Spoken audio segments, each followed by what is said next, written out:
All right, gentlemen, here we are. So, hey, welcome you guys on YouTube, in the Facebook group. Thank you for clicking on. If you're watching the repeat, let us know. I thought I'd come outside today. So, yeah, in the background, you see Gozo, Malta. It's quite dry. We've had a hot European summer. So, gentlemen, on the back of that email that went out during the week, James, are you champion? How are you, mate? Yeah. So on the back of the email that went out, and James, did you get the email? Alex, you champion. How are you, mate? So anyway, on the back of the email the last couple of weeks, I want to talk about that, and the email that went out Tuesday as well. Just regarding fighting a good fight, I mean, there was quite obviously a couple of layers to it, but a lot of the time it's anyway, I'm going to get into how it works later, but around that email, do you feel like you're fighting a good fight? There's a couple of different elements to it, as I said, but what I want to do, grab a pad and pen. Phil, you champion. Phil Weber, Kieran Bailey, how are you, man? So what I want to do is grab a pad and pen. All right, bit of inspiration and a couple of, I suppose, practical applications to this. So, all right. So I want to talk about some things that I've seen today. I want to talk about some winning traits that I've seen in some men of late and over the last few years also.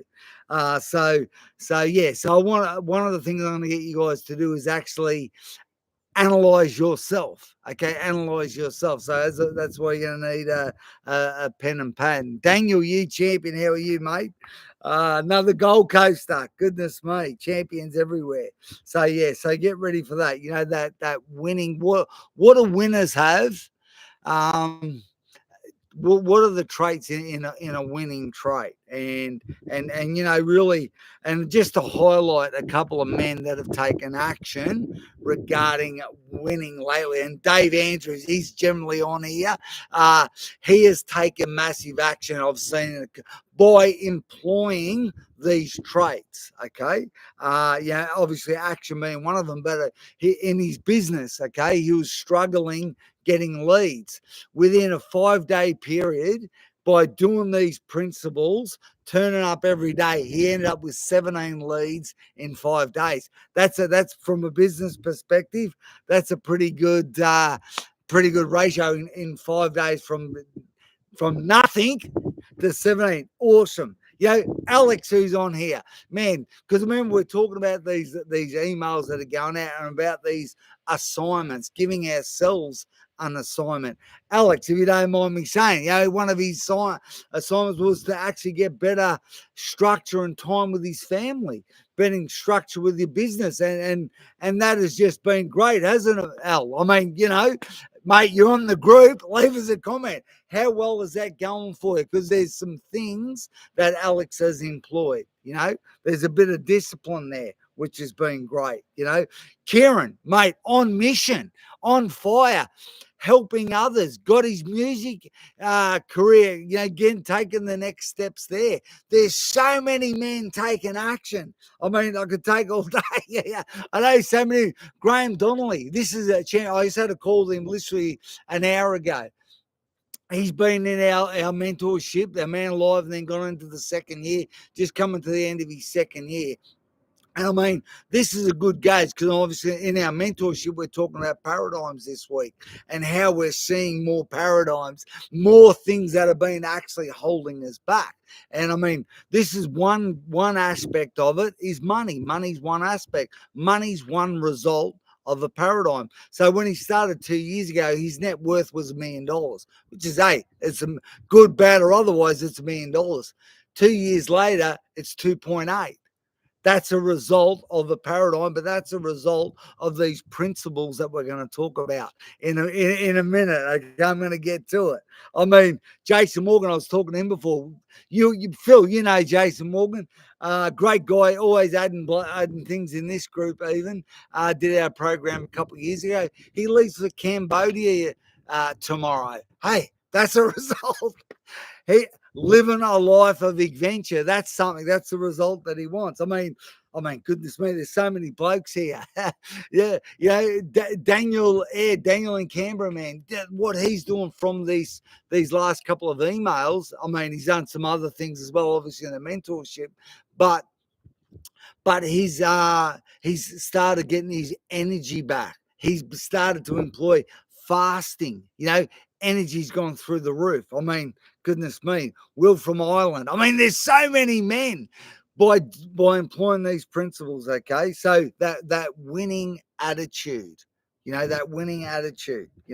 So, gentlemen, here we go. Let's get to it. Have you got your pad and pen ready? And I mean, I want you to kind of analyze yourself, maybe 1 to 10. Okay, got your pen ready. So, how clear is your vision? Okay, for 2025, how clear is your vision? How clear is it? 1 to 10. There might be one or two things, but how clear is your vision? How clear is it? 1 to 10. All right. And the second thing to that, you want to analyze yourself. Do you have a plan for the actions? Because it's a bit like some people have got a great vision, had a great vision for 2024, and all of a sudden you've got 2 rounds to go, 2 months to go. It's like, what the heck happened? I've got to try and cram 6 months into 2 months. Well, obviously, people like that, men like that, and I've been there. I'm not saying I'm perfect by all means. Goodness me, anyone who knows me knows I'm not. So, but what were the actions? Like that second point. Do you have a plan regarding your actions? A scale of 1 to 10. Where are you at there? So some people have got to the 10th month and go, what the heck? 2 months to go. I've got to cram stuff. So on that email even that went out this week, I'm considering running for all you guys on the email list, in this group, etc., a planning session, okay, from what I've been doing. What I've been doing the last few years, particularly since the pandemic, man. I honestly believe that's how I'm sitting here on the island of Gozo in the middle of the Mediterranean. I started to employ these principles, okay, that if we run I suppose, what would you call it, like a Zoom meeting, a workshop on getting ready for next year, this is these things I want to tell you guys. So, gentlemen, if you haven't replied to that email, reply to the email so you can get involved, okay? So, all right, here we go. I'll have a drink of water, eh? Talking a lot. So, gentlemen, I want you to write these things down, and the first one is, and this one, when it comes to doing things, and even like what I always talk about, living your purpose, living your dream, this is a scale of 1 to 10. Do you really care about what other people think?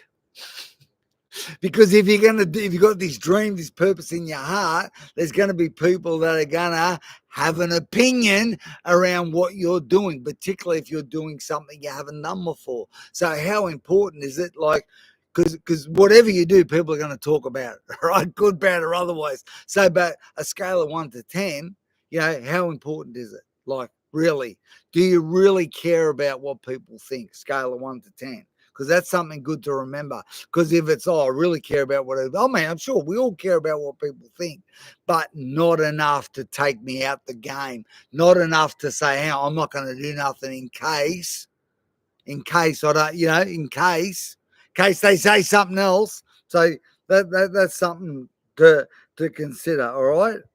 This is one when it comes to, next year, this is a mindset. And maybe you want to look at yourself 1 to 10 here. Are you mastering something? Is there something that you're actually becoming a master at? Because, particularly when it comes to new blokes that know that have been through a mentorship, about your purpose, your vision, the dreams that are in your heart, you're going to have to just hone in and niche down on one particular thing to really get momentum going, like what we're talking about with these 30-day assignments. Okay. So are you going to master something? Because people that I see, right, that are winners, that are like these blokes I was talking about, they're focusing on one thing at a time until they execute it. Then they go to the next thing. Okay. So because if you're not looking to master one thing, chances are you'll be average at most things. I'm just putting it out there. How do I know? Well, just look at the results you're getting if you're not sure. Have a look at the results you're getting. Are you okay at everything? Or you're really mastering something that's really attached to where you want to go, to where you really want to go. So for me, example, one of my oaths is so that my wife's dreams come true. That's how I actually ended up here. So man, let's make a dream of my wife's come true. Man, that's how. And of course, when you're doing things like that, always others benefit, not just myself, not just my children. Everyone benefits. So, so yeah. Are you mastering something? Scale of 1 to 10. Fill that out. Fill that out. Remember, because if you're not, you'll be doing a bit of everything, and you'll be operating at average. And this is something that I see with men who are really winning. Okay. And this is, it's about being persistent. Are you persistent? Scale of 1 to 10, persistency. Where are you at? Do you persist? Do you go until you get the result you want? Or till it gets uncomfortable and you quit? You make an excuse. Just saying. A lot of men's come up with built some strong cases why they're not going to do nothing. Some really strong cases, they're quitters. That's what they are. They're quitters. And hey, if you're considering quitting smoking cigarettes, be a quitter. But when it comes to your purpose and making 2025 the best year of your life, goodness me, you can't quit. Quitting's not an option. So scale, I understand. Do you quit? Do you quit? And this is one that I see, particularly with a lot of men I was even talking about earlier, is that, no matter what the terrain is, okay, no matter what the economy's saying, no matter what the weather's saying, no matter what the relationship situation is in, they always seem to look for the learning. Like, how can I grow through this? How can I improve through this? So when adversity has come your way over the last maybe 90 days, give yourself a scale of 1 to 10. Do you think, it's probably not going to work out for me? Or do you always look for the glass being half full, rather than half empty? So I'm just worried about this reception. Is it playing up? All right. And one of the biggest things as well that I've seen, one of the biggest things I've seen when it comes to a winning trait, having the best year of my life, a winning trait, one of the best things is actually, are you prepared to actually pay the price? Man, are you prepared? Are you prepared to pay the price? Reception's back for the group. Good stuff. So really, I could keep going on, but one of the biggest things that I've seen a lot of men having a great vision, a never say die attitude, go all in until I get the result I want, is they have and they are prepared to pay the price, whether it be resources, whether it be time, whether it be just saying no, this, you've got to pay the price to, generally when it comes to every yes, you've got to say about 4 no's. Because if you don't say no, so what those no's look like, okay, they look like distractions. Those no, so you got to pay the price, man. You got to say no to the distractions. They may be good distractions. That's the killer. That's the kill. They're good distractions. But gentlemen, if you don't say no, if you're not disciplined enough to say no to those distractions, chances are, man, you will rob yourself of having the best year of your life. You'll rob yourself fulfilling on the purpose and the mission that's in you. So gentlemen, and this is when it all comes down. Most of you men have heard me say this before. when the dream is big enough, when the dream is clear enough, man, the odds don't matter. The distractions get smaller. But if you're saying too many, if you're not saying no enough, chances are you'll end up in a spot of procrastination. You'll end up too many good things to do. And that's when it comes back to that point of what are you actually mastering? What are you actually mastering? So then when you can say no to all that other stuff and get a crystal clear vision, man, that's how you become a bloke who is changing the world, changing your world and changing the world around you. So, Kerry from Toowoomba, you champion, Darling Downs, good to see you on, buddy. So you're going to have to watch the repeat. So if you're watching the repeat, let us know, okay? Let us know. But, gentlemen, look at that email if you'd like to get involved in that planning session for next year. Yeah, go through any, and particularly a lot of you men that have come into the Facebook group. Some of you guys have been sending your emails, some haven't. Send your email so I can give you a gift, okay? The Rite of Passage book. Go through that. It's a quick read, okay? Go through that, and then you'll get these Cornermen Conversation emails on a Tuesday. So, all right, gentlemen, over and out. All right, you YouTube, you amazing people. All right, just about to end. Leave us a great comment to let me know what you got out of this this recording today.